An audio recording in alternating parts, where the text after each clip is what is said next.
손이 젖었어 내가 지금. 감사합니다.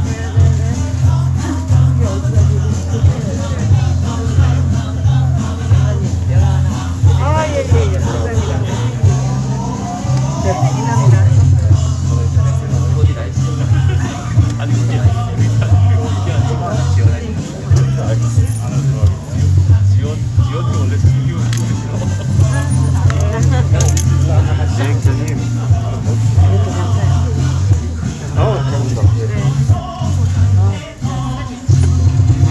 이거 한 번만 눌러주시겠어요?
아이고.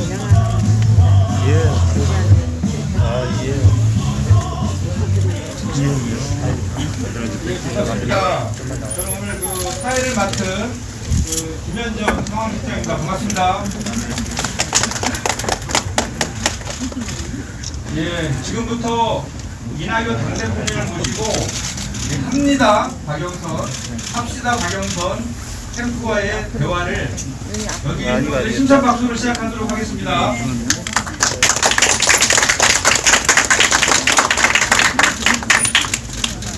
행사 시작 전에 두 가지 금기사항 먼저 말씀드리겠습니다. 저희 합리가 박영선 캠프는 방역 캠프를 지향합니다. 그래서 오늘 코로나 확진이 가파르게 증가함에 따라서 첫째도 방역, 둘째도 방역 수칙을 준수해 주시고 우리 지원팀은 4층 공간에 대한 통기를 실시해 주시기 바랍니다.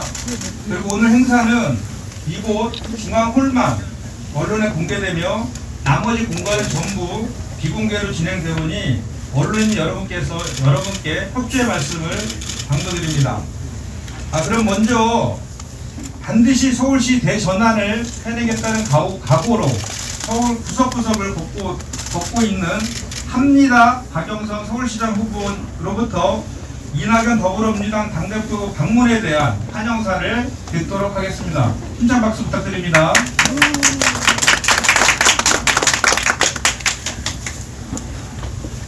오늘이 얼음장 밑으로 봄이 온다는 인수인데요. 날씨가 시세역을 해서 그런지 굉장히 기온이 낮습니다. 그러나 봄은 이미 햇살에 많이 와 있고 얼음장 밑으로 오는 봄에 대한 우리의 희망과 기대 또한 많이 있는 것 같습니다. 오늘 이렇게 경년차 저희 캠프를 방문해 주신 이낙연 당대표님 환영합니다. 크게 박수로 환영해 주십시오.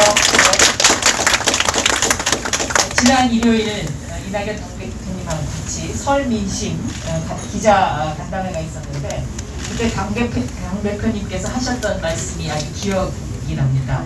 서울도 부산도 후보보다 이낙연이 더 뛰더라.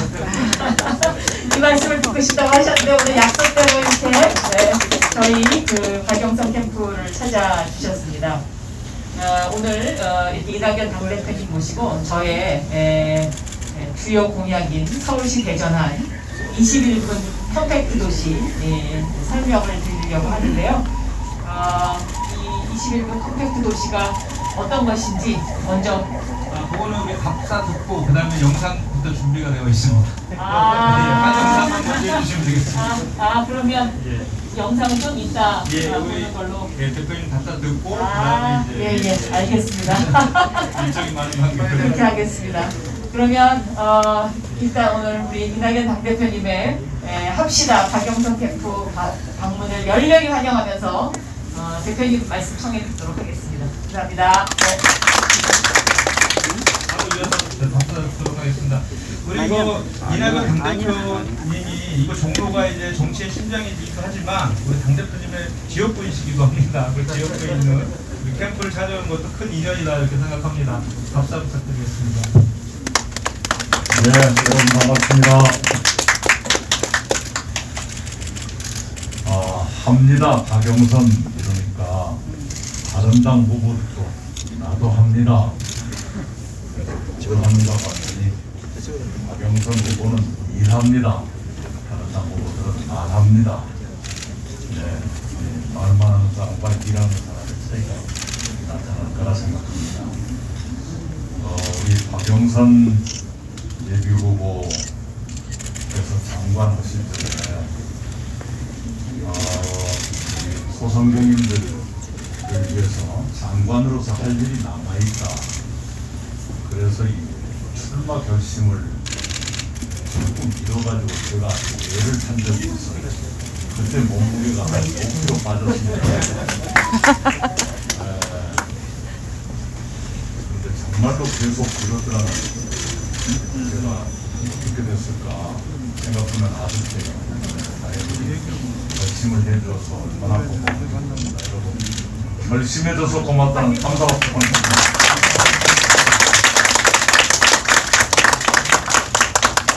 제가 오늘은 여기로 왔는데 내일은 우상호 예비후보 캠프를 방문하게 됐습니다. 아마 거기 가서 똑같은 말을 할 거예요. 누가 됐건 이번 서울시장 선거는 민주당이 이겨야 하고 이길 것입니다. 여러분 그렇게 만들어주세요. 그렇게 하기 위해서 저는 후보보다 더 많이 뛰더라, 더 열심히 하더라, 이 말을 반드시 듣도록 하겠다, 이 약속의 말씀도 여러분께 드립니다. 어딜 갔더니 어느 기자가 이낙연은 연설할 줄 모르는 사람이라고. 그분께 이번에 확실히 보여드리겠다, 이 약속도 여러분께 드립니다. 우리 박영선 후보는 서울시장 이번에 3수?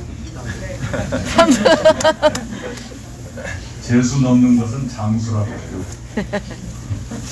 장수. 예, 우리 그만큼 박영선 준비를 화이팅! 많이 했고 간절한 기다림이 있었던 사람입니다. 기다림의 기간이 길었던 만큼 이번 선거에 쏟는 열정, 선거 이후에 서울 시민과 시정을 위해서 쏟는 열정, 누구보다도 뜨거울 것이라고 저는 굳게 믿어하지 않습니다. 그리고 우리 박영선 후보는 3번이나 도전하면서 준비된 게 있어요.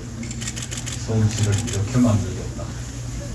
당신이 다녀본 전 세계의 수많은 도시들, 그것들보다 더 멋있고 매력있는 서울을 반드시 만들어낸 사람이 박영선이라고 저는 굳게 믿습니다.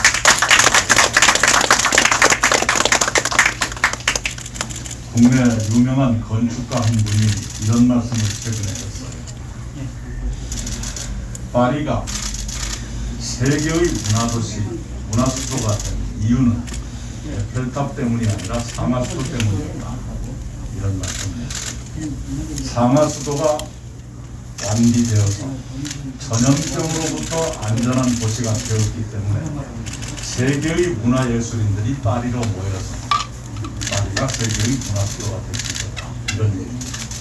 지금 전 세계, 전 인류는 코로나19로 시달리고 있습니다.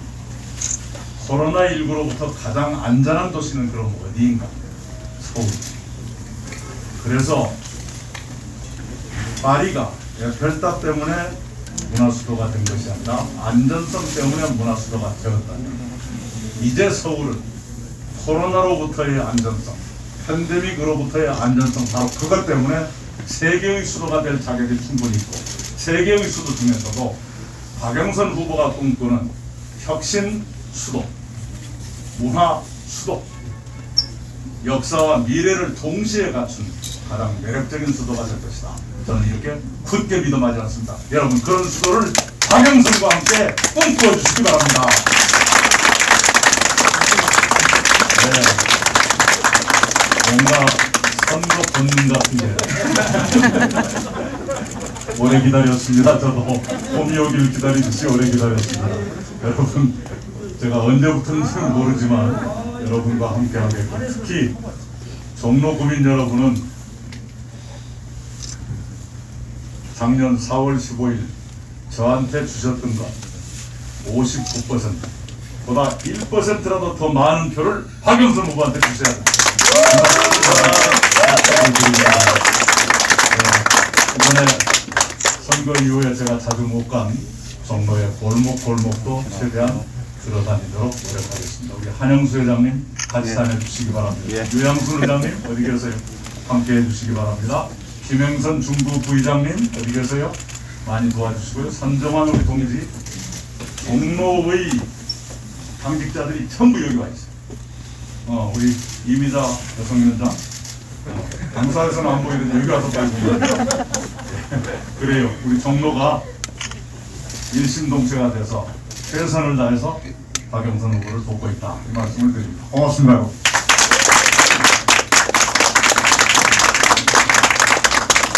예, 우리 당대표님 앞으로 두 차례 더 발언하셔야 되는데 한꺼번에 너무 많이 하시고 싶기도 합니다. 너무 좋은 말씀 감사드리고요. 이어서 우리 합니다 박영선 서울시장 후보의 서울시 대전환 공약을 후보께서 직접 설명하는 시간을 이렇게 갖도록 하겠습니다. 힘찬 박수 부탁드리겠습니다. 제가 종로에 사무실을 얻기를 너무 잘한 것 같습니다. 그래서 이제 환영해 주신 복이 아닌가 이렇게 생각이 들고요. 조금 전에 그 서울시 대전환 21분 컴팩트 도시 서울은 어떤 것인지 설명드리려고 했었는데 영상으로 먼저 보시도록 하겠습니다. 3분가량 시청하시겠습니다. 네.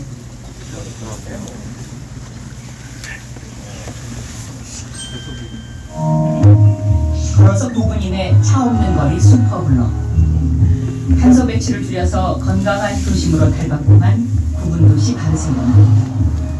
걸어서 15분 안에 모든 생활 서비스가 가능한 생태 중심 15분 도시 파리. 20분 거리 안에 공동체의 모든 활동이 연결된 20분 도시 멜버른. 21분 도시 서울은 어떤 모습일까요? 늘 이웃이 내 곁에 있는 도시, 내 삶이 21분 안에 있는 도시. 하지만 현실은 여전히 출퇴근길 숨막히는 지옥철에 자전거 도로마저 연결이 잘 안 됩니다. 그래서 21분 도시는 연결에 힘이 필요합니다. 상업지역, 주거지역으로 분리된 지난 100년의 도시 개념을 넘어선 융합의 개념입니다. 직장과 주거가 하나가 되는 융합 직주 형태가 바로 그것이죠. 21분 도시 서울은 강남, 강북 도심 집중 현상을 해소해서 집값 및 부동산 문제, 상가 임대료 문제도 해결할 수 있습니다. 21분 도시 서울은 디지털 단골, 구독 경제를 통해 다핵 분산화돼서 소상공인 활성화는 물론 특화 산업이 유치됨으로써 빅데이터와 디지털 혁신을 통해 미래형 일자리가 만들어집니다. 21분 도시 서울은 어르신과 장애인들께서 시설에 들어가 격리되는 삶이 아니라 자신의 집에서 헬스케어를 받을 수 있도록 하는 것입니다. 바로 돌봄 천사, 동네 주치의가 그 역할을 21분 도시에서 해낼 것입니다. 여보세요? 21분 도시 서울의 랜드마크는 수직 정원 등대, 수직 정원 바람길도 만듭니다. 수직 정원 등대가 보이면 바로 그곳에서 내 삶의 많은 것이 해결됩니다. 수직 나무 나선형 산책길과 1인 주택, 오피스, 스마트팜이 함께합니다. 상터역 스마트팜에서 직접 야채를 기르는 삶. 상상만 해도 활력이 생기죠. 21분 도시 서울은 탄소 제로 시대로 가는 서울의 큰 걸음입니다. 부근 도시 바르셀로나처럼 차 없는 슈퍼블럭을 만들어서 21분 우리 동네를 만들면 그 자체로 탄소 배출이 줄어듭니다. 미세먼지도 없어집니다. 재생 에너지로의 전환도 21분 도시의 중요한 요소입니다. 지난 100년 도심 중심의 집중화에서 이제는 그린 다핵 도시와 분산 도시 그리고 1터와 3터의 융합 도시가 해당됩니다. 이제 도시는 모두 함께 누리는 공간입니다. 우리에게는 그런 서울의 미래가 기다리고 있습니다. 즐거운 도시가 성공합니다. 21분 도시 서울 합니다. 박영선.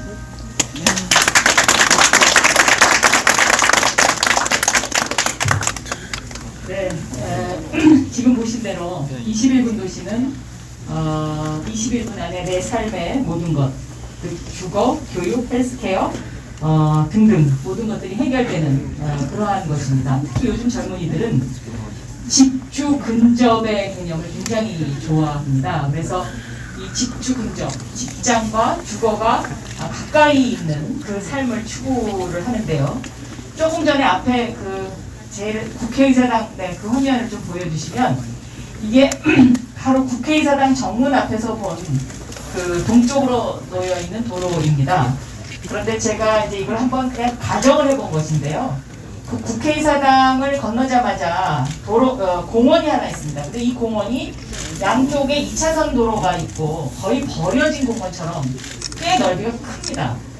근데 이 공원을 그렇게 버려놓을 것이 아니라 여기를 2차선 도로를 이렇게 공원화하고 여기서 나오는 차들을 이렇게 돌아다니게 만들면 되겠더라고요. 제가 유심히 관찰을 해보니까. 그리고 여기에다가 이렇게 수직 정원 등대를 세워놓으면 여기 1, 2층에는 예를 들면 응급의료시설도 있고 또 작은 도서관도 있고 이 안에 들어가면 모든 나의 삶에 급한 것을 해결할 수 있는 것이 되고 여기 3, 4층, 3, 4, 5층은 이 주변에서 근무하시는 예를 들면 환경미화원도 사실 수 있고 또 이렇게 무주택자들의 한 20평에서 25평짜리 가구를 집어넣게 되면 정말로 집주 근접을 실현시킬 수 있는 그러한 것이 될 것이 아닌가 생각을 했고요. 그래서 그냥 예를 보여드리는 것이고 그럼 왜 21분이냐? 파리는 15분인데 파리는 서울의 면적과 비교했을 때 서울이 파리의 5.6배, 인구가 5배입니다. 그래서 15분으로 이것을 설정하기에는 우리는 조금 현실적으로 조금 현실감이 떨어져서 사람이 걸어갈 수 있는 21분 안에 걸어갈 수 있는 거리가 2km인데 오른쪽으로 2km, 왼쪽으로 2km를 걸어가면 직경 4km가 나옵니다. 이 직경 4km가 바로 사대문 안의 크기의 사이즈입니다. 이 크기 사이즈를 서울에 이렇게 둘러봤더니 21개가 나오는 것이고요. 지금 보여드리는 이 화면은 강남의 경부고속도로를 지화했을 때에 펼쳐질 수 있는 그러한 그림입니다. 그래서 이 21분 도시 서울, 이것이 앞으로 저는 지난 100년이 뉴욕 맨하탄이 세계 도시의 표준이 됐다면 앞으로의 100년은 21분 도시 서울이 세계의 표준이 될 수 있다. 그리고 이번 선거가 그런 미래 100년 서울의 좌표를 찍는 선거다라고 생각하고, 왜 지금 좌표를 찍어야 되느냐면 100년 전에는 마차에서 자동차로 기술이 발달되면서 도로 중심, 자동차 중심의 도시, 그리고 조닝이 생긴 스페인 독감 이후에 조닝이 생겨서 상업지구, 주거지구가 생기면서 그걸로 이제 도시의 보건 환경을 관리하던 뉴욕 맨하탄이 지난 100년의 도시의 표준이었다면, 이제는 자동차에서 미래 자동차로 옮겨가면서 도로의 개념도 바뀌어야 되고요. 그리고 또 코로나 팬데믹이라는 것이 오면서 도시 집중화 현상에서 이제 그린 다핵화 도시로 분산해야만 저희가 이런 어떤 좀 더 쾌적한 삶을, 건강한 삶을 살 수 있다. 이러한 설명을 드릴 수가 있겠습니다. 특히 21분 도시 생활권 안에 가장 중요한 것이 생활의료입니다. 그러니까 서울에 있는 그 시민들이 가장 바라는 것이 공공의료 시설이 좀 정말 대학병원 수준이 됐으면 좋겠다, 이제 이런 것인데요. 이걸 해결하기 위해서 제가 원스톱 헬스케어 센터를 만들겠다라는 공약을 했습니다. 이 원스톱 헬스케어 센터는 우선 1단계로 강북에 있는 서울대학교, 고려대학교 병원에서 갖고 있는 데이터와 또 동네의 병의원이 갖고 있는 데이터를 공유를 해서 서울시가 이것을 관리를 하고요, 데이터를. 그렇게 되면은 동네 주치의가, 동네 병의원 주치의가 그 데이터를 보고 21분 안에 있는 시민들을 이렇게 주기적으로 관찰하고 관리하면서 노약자들을 살필 수가 있게 됩니다. 그리고 요즘은 이제 병원 중심의 헬스케어인데 일일이 내가 감기가 걸리면 내과를 찾아가야 되고 다리가 부러지면 정형외과를 찾아가야 되고 이러는데, 이 원스톱 헬스케어가 되면 병원 중심보다는 환자 중심의 이 케어. 어디 한 군데 가면 그 공유하고 있는 데이터를 보고 주치의가, 동네 주치의가 이것을 다 살펴서 이분은 요것이 조금 더 치료가 필요하다. 이것을 이렇게 이제 해결하는 이런 시스템으로 가는 것입니다. 이거는 이제 바이오 클러스터하고 직결되는 것인데, 미국의 보스턴이 이러한 시스템을 지금 구축해 가고 있습니다. 그래서 우리도 늦지 않았기 때문에 이러한 개인정보 3법이 국회에서 통과된 이후에 이런 어떤 그 시민들의 그 의료 데이터를 시가 관리하면서 이것을 함께 개인정보가 밝혀지지 않도록 다 처리를 완료하고, 이렇게 되면 정말로 시민 한 분 한 분의 건강을 우리 모두가 다 그러니까 그 동네 주치의가 책임을 질 수 있고 우리 모두가 굉장히 안전하고 편안한 그런 서울시를 누릴 수 있을 것이다, 이렇게 생각하고 있습니다. 제가 오늘 조금 전에 26일부터 시작되는 예방접종의 준비 상황을 볼 겸 해서 중앙의료센터를 갔다 왔습니다. 그런데 거기에 갔더니 아주 안심할 정도로 준비를 철저히 잘하고 있으시더라고요. 근데 거기에 이제 간호사 여러분들이 뭘 연습을 하고 있냐면, 백신의 그 18mm 백신에서 5사람 맞힐 거를 6사람이 맞을 수 있도록 3mm씩 뽑는 연습을 하고 있는 걸 봤습니다. 그리고 그 의료진들이 그 주사기 때문에 정확하게 백신을 쓸 수 있다, 이런 설명을 했는데요. 일반 주사기로는 그게 계산이 안 된다고 합니다. 이것이 이제 바로 그 주사기인데, 이것이 그 미국 FDA 어저께 정식 승인을 받았고요. 이미 지난주 일요일날 제가 강 대표님께 보고를 드렸습니다만은 미국에서 1억 8천만 개 주문이 들어와 있어서 이것을 8월까지 이제 미국에 수출해야 되는 것이고요. 그리고 또 하나는 일본에서도 7,500만 개 주문이 들어와 있는데 이분이 이거를 일본에 보내야 되는지 말아야 되는지 어쩔지 모르겠다 지금 이렇게 걱정을 하고 있는데 일본에서는 이미 상당수 백신이 폐기가 됐다고 합니다. 이 주사기를 구하지 못해서. 그런데 저는 이 일을 하면서 대한민국의 중소기업의 그 혁신 기술이 이렇게 숨어있는 기술이 세계를 제패할 수 있다는 어떤 자부심 같은 것을 많이 느꼈고요. 특히 미국 FDA가 요구했던 것이 저 잔량을 25 마이크로 정도만 잔량이 남아도 허가를 해주겠다고 했는데 실질적으로 이 주사기를 테스트해보니까 4.1 마이크로가 남았습니다. 거의 잔량이 없는. 그래서 아마도 세계에서 가장 그 잔량이 남지 않는 기술 혁신이 가장 많이 된 주사기이다. 이제 FDA의 이런 평가를 하고 제가 풍림 파마텍 그 대표로부터 그렇게 들었습니다. 그래서 이러한 특수 주사기를 비롯해서 앞으로 제가 서울시장이 되면 이 백신 예방 접종 차질 없도록 철저하게 준비하고 그리고 하루라도 빨리 집단 면역이 생길 수 있도록 노력을 하겠다는 말씀을 드리고요. 그러한 그 속도감을 위해서 드라이브 스루 백신 접종 그 장소를 좀 많이 만들겠다. 이 자리를 빌어서 다시 한번 그렇게 말씀을 드립니다. 다시 정리를 하면은요. 스페인 독감 이후에 뉴욕시가 선정한 조닝이 지난 100년간 도시의 표준이 되었다면 이제부터는 21분 도시 서울이 앞으로 미래 100년의 세계 도시의 글로벌 디지털 경제 수도로서 표준이 될 것이다. 이렇게 설명드리고요.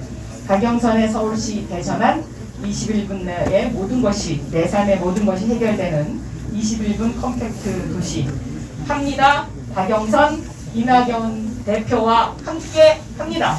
그리고 함께 합시다. 여러분 감사합니다. 네.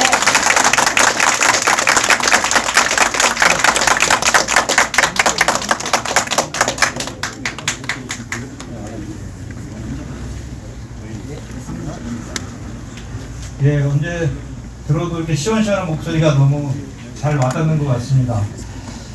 다음이 이제 우리 후보자님이 발표한 정책에 대해서 이낙연 당대표님께서 질의나 의견, 견해에 대해서 발표하는 그런 순서인데요. 마무리 발언이 또 있어서 묶어서 그때 함께 할 수 있도록 그렇게 하고요.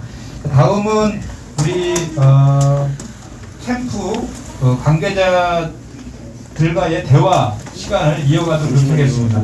캠프 관계자들 앞으로 좀 나와주시기 바랍니다.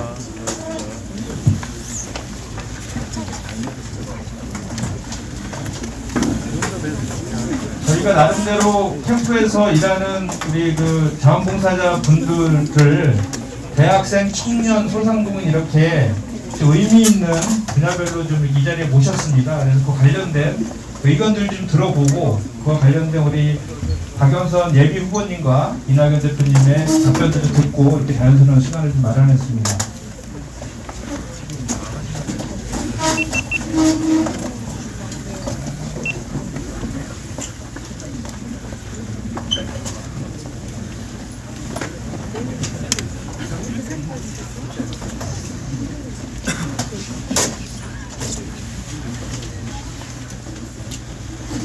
네, 서울시 대전을 위해서 밤낮으로 준비하고 있는 합니다 박영선 캠프의 주요 분야별 활동가들을 모셨습니다. 이번 서울시장 선거와 관련해서 평소 우리 박영선 서울시장 후보와 이낙연 대표님께 꼭 말하고 싶은 게 있다고 하시는 분들이 많았는데 시간 관계상 이렇게 소수를 모실 수밖에 없었음을 좀 양해해 주시기 바랍니다. 먼저 우리 대학생을 대표해서 일정 기획팀에서 계시는 장민수 씨의 발언을 듣도록 하겠습니다.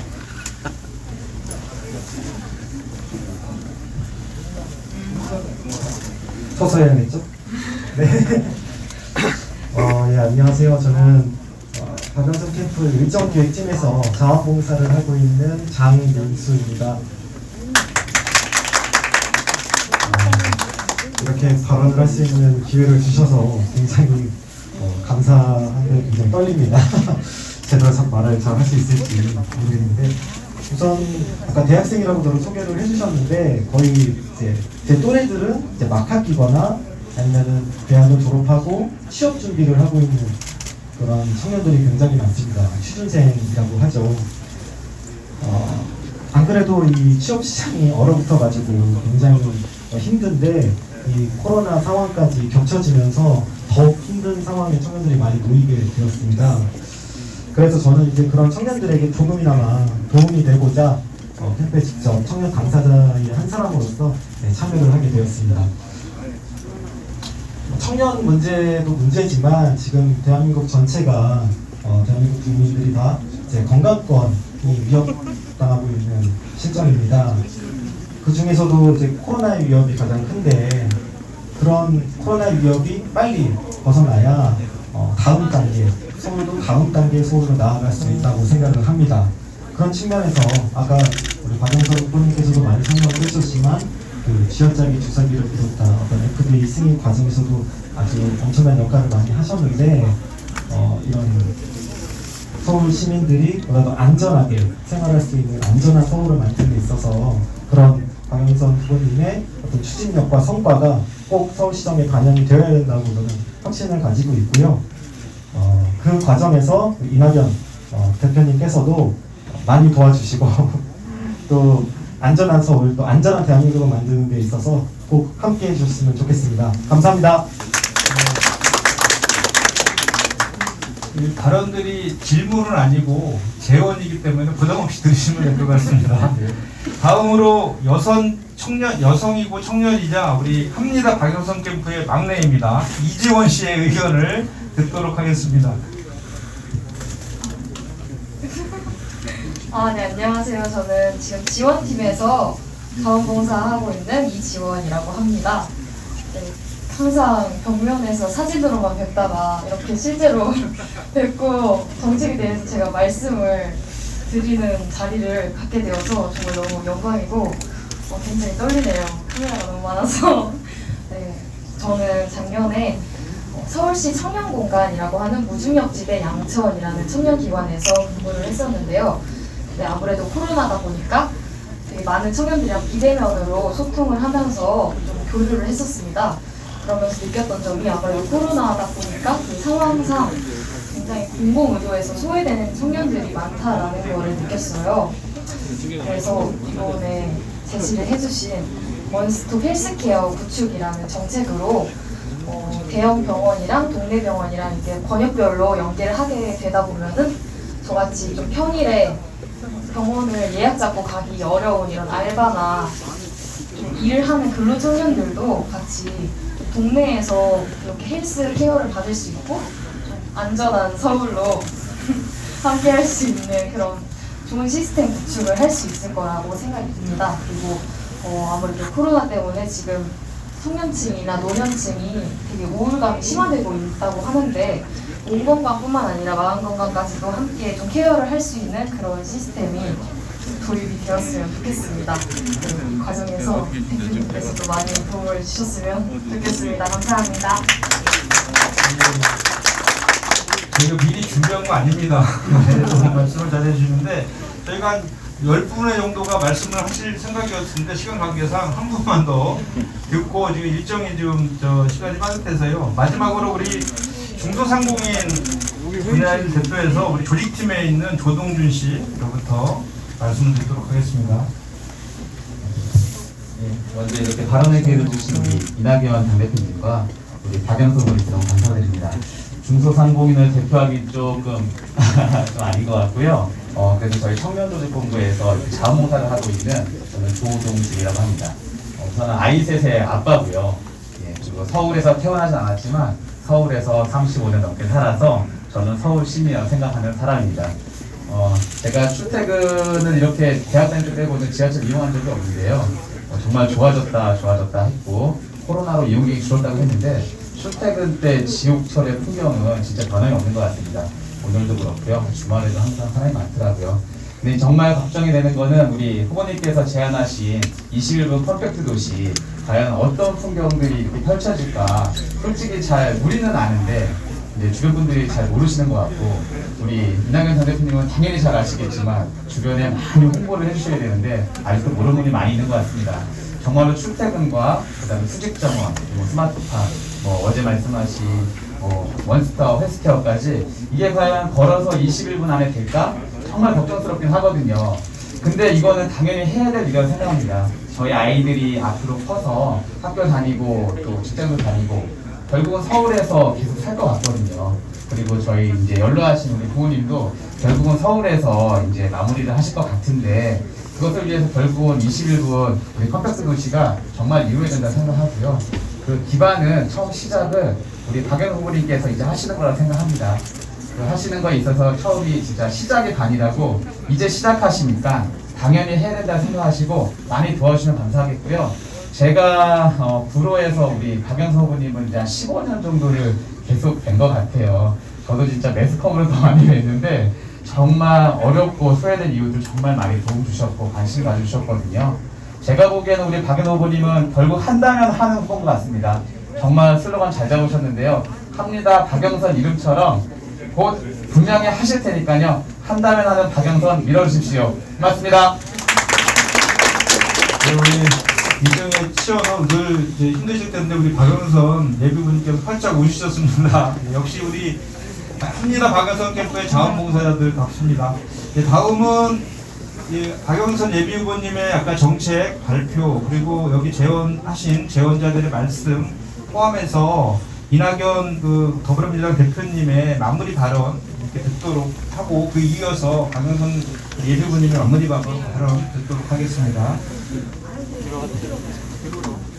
네, 우선 세 분 말씀 잘 들었어요. 그리고 박영선 후보께서 말씀 주셨던 여러 가지 약속 중에서 세 분이 뽑아서 주신 것이 핵심입니다. 우선 일정기획 맡으신 장문수 씨, 청년 취업 문제, 또 막내라시는 이지원 씨, 공공의료, 중소상공인 대표, 직주거리 문제, 핵심이죠. 하루아침에 이루어지죠. 뭔가 시작하는 게 중요합니다. 박영선 후보가 시작한 것이 가장 박영선 같다. 그런 생각을 하고 시작을 하면 끝을 보는 분이시니까 뭔가 가시적인 성과를 최대한 낼 것이라 생각하고 있습니다. 청년 취업 쉽지 않은 문제인데 찾아보면 공공의료 해야죠. 사람들이 그래서 관심 중에 가장 중요한 관심이 나의 것이다. 나의 삶의 것이다. 이쪽으로 집중되니까 공공의료의 필요성도 말씀하시고 직주거리 문제는 부동산 자체가 밀하게 관련이 됩니다. 그래서 도심 고기화 개발의 필요성이 그래서 나오는 거기가 가까웠지 않습니까? 도쿄 같은 데를 가보면 실제로 주상복합도시 한 건물 안에서 일을 하고 먹고 자고 하는 사람들이 수두룩하거든요. 우리도 이제 슬리퍼 신고 출근하고 퇴근하는 그런 식의 스타일이 보이시나요? 그것 또한 박영선 서울시가 시작한 것이거든요. 우리 박문수 씨 지금 맡으신 일이 일정 교육이 굉장히 가볍죠. 선거를 해보면 요걸 무지하게 바뀌어요. 제가 젊은 시절에 신문사에 근무했는데 야근이 많은 부서를 했어요. 대신과 거기 일정 담당하는 기자가 사표를 못 그만두더라고요. 절대 그런 일 없길 바랍니다. 네, 이상해. 네, 고맙습니다.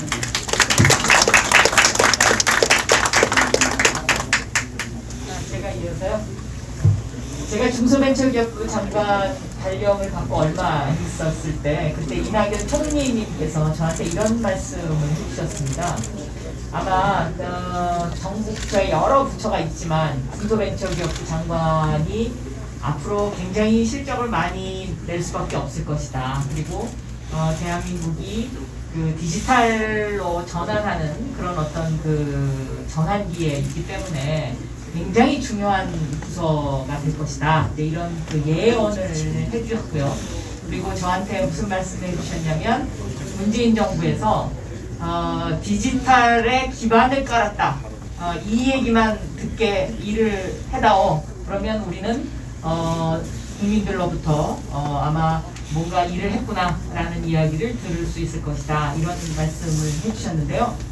제가 그 말씀 듣고 그때부터 이제 이 중소벤처기업부가 혁신 벤처 스타트업, 그러니까 전통 중소기업을 좀 더 스마트화하고 디지털화하면서 혁신 벤처 스타트업 쪽에 젊은이들의 일자리를 많이 만드는 그런 부서가 되어야 되겠구나, 이런 생각을 하게 된 그 계기가 됐습니다. 이낙연 총리님의 그 말씀이.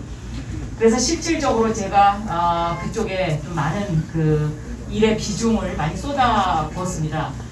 그런데 그 결과적으로 이제 보면 코로나19가 와서 당초에 저희가 계획했던 것만큼 그런 그 계획이 잘 이루어질까 하고 굉장히 걱정을 많이 했었는데요. 실질적으로 제가 중소벤처기업부 장관 갔을 때는 유니콘 기업이 6개였는데 지금은 13개가 됐고요.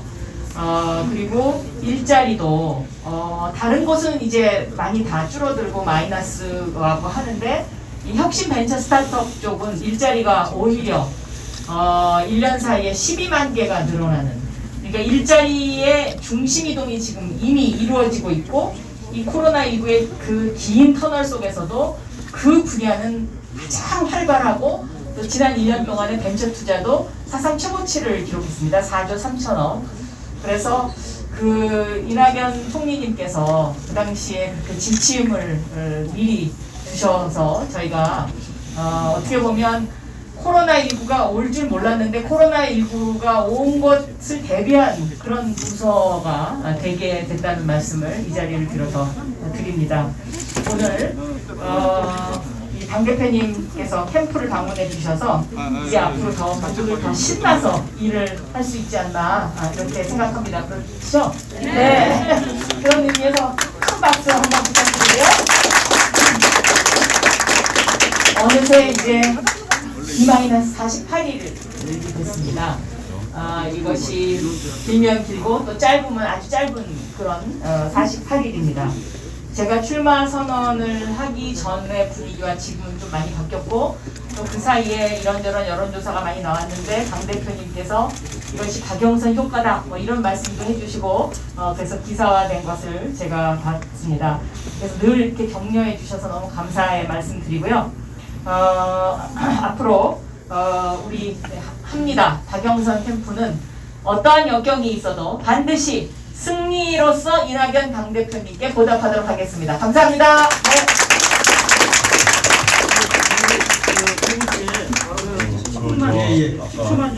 네, 박영선 장관 말씀하신 것 중에 우리 장문수 씨가 말씀하신 청년 취업의 비밀이 하나 숨어 있어요. 창원을 갔더니 창원에 스마트 팩토리 지능센터가 있는데 그것도 중기벤처부가 주선해서 만든 곳이에요. 현직 대학 교수가 그 센터장을 맡으셨어요. 그분이 이렇게 말씀을 주시더라고요. 창원이 기계공업 도시 아닙니까? 그런데 일자리에 중심이 옮겨간다는 거예요. 아침 출근할 적에 셔터를 이렇게 여는, 이걸 돌려가지고 이렇게 끌어올리는 그런 쪽은 일자리가 줄어들고, 단추를 눌러서 문이 쫙 열리는 그런 쪽은 일자리가 늘어난다, 이렇게 표현하시더라고요. 요컨대 청년들의 눈높이에 맞는 혁신성장, 스마트 공장 쪽은 일자리가 늘어나고 있고요. 우리가 청년 취업 문제를 해결하는데 제일 큰 열쇠는 혁신성장을 얼마나 잘할 것인가, 여기에 있는데 박영선 후보께서 그런 쪽에 굉장히 공부가 많이 돼 있고 감각이 발달해 있어요. 아마 좋은 해결사로 하실 거라 생각을 합니다. 그리고 상공은 더 말할 것도 없지요. 그 분야 장관을 하셨고, 아마도 중소기업부가 생긴 게 얼마 되지 않았지만 박영선의 후임 장관들은 힘들 거예요. 상당 기간 동안 박영선의 기록을 못 깰 겁니다. 권실중 장관 때만 안 듣길 바라는데 그럴 거예요. 왜냐하면 이렇게 일 앞에서 맹렬하신 분을 본 적이 없어요. 제가 이 박영선 장관하고 부닥치지 않을 위치에 있어서 그나마 다행입니다. 부닥칠 위치에 있었던 사람들 여러 사람 망가졌습니다. 아마 좋은 일들이 있을 거예요. 그래 함께 다녀주시기 바랍니다. 고맙습니다. 감사드립니다. 여기 마지막으로 사진 좀 같이 찍도록 하겠습니다. 여기 우리 강선 의원님하고 대표님하고 후보님 그대로 앉아 계시고요.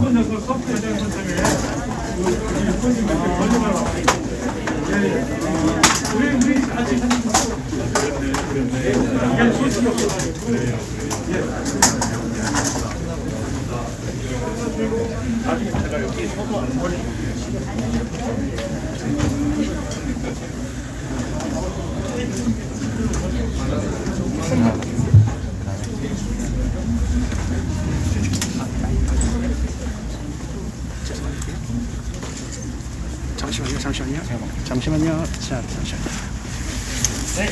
네, 제가 합니다 하면 박영선 외쳐주십시오. 합니다. 박영선. 합시다. 박영선.